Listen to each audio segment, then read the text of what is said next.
My fellow Americans, as this pre-taped broadcast reaches you, I'm in Helsinki, Finland, on my way to the Soviet Union, where I arrive on Sunday. When I meet in the coming days with Soviet General Secretary Gorbachev, it'll be our fourth set of face-to-face talks in 3 years. Through our conversations, U.S.-Soviet relations have moved forward on the basis of frankness and realism. This relationship has not rested on any single issue, but has been built on a sturdy four-part agenda that includes human rights, regional conflicts, arms reduction, and bilateral exchanges. What has been achieved in this brief span of time offers great hope for a brighter future and a safer world. Through Western firmness and resolve, we concluded the historic INF Treaty that provides for the global elimination of an entire class of U.S. and Soviet intermediate-range nuclear missiles. Soviet armed forces are now withdrawing from Afghanistan, an historic event that should lead finally to peace, self-determination, and healing for that long-suffering people, and to an independent and undivided Afghan nation.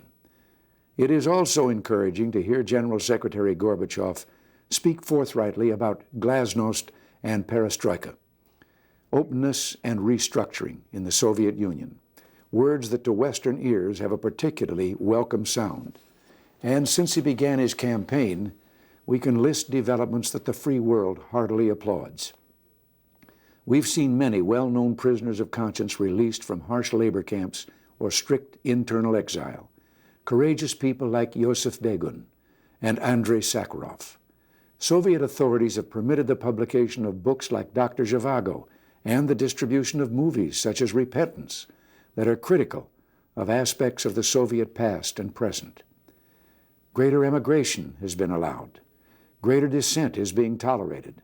And recently, General Secretary Gorbachev has promised to grant a measure of religious freedom to the peoples of the Soviet Union. All this is new and good, but at the same time, there's another list that the West cannot ignore. While there are improvements, the basic structure of the system has not changed in the Soviet Union or in Eastern Europe, and there remain significant violations of human rights and freedoms.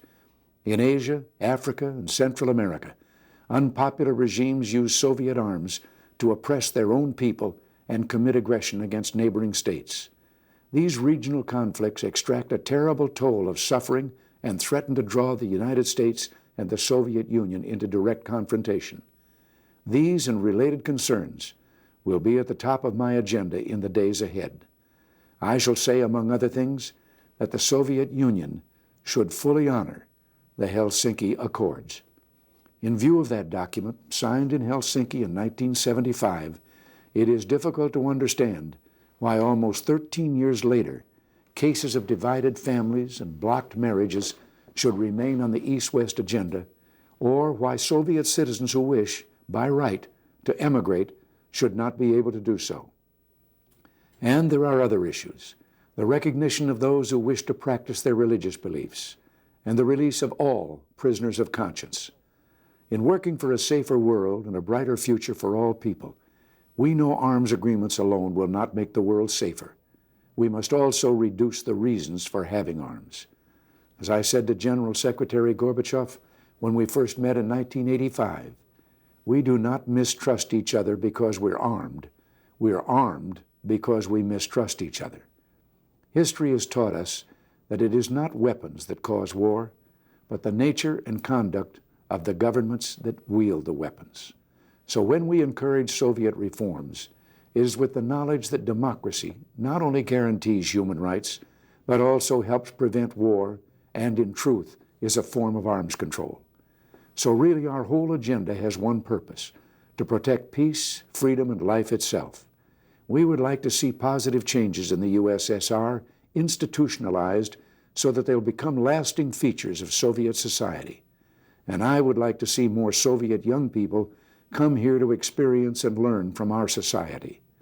And that's why we're ready to work with the Soviets, to praise and criticize and work for greater contact and for change, because that is the path to lasting peace, greater freedom, and a safer world.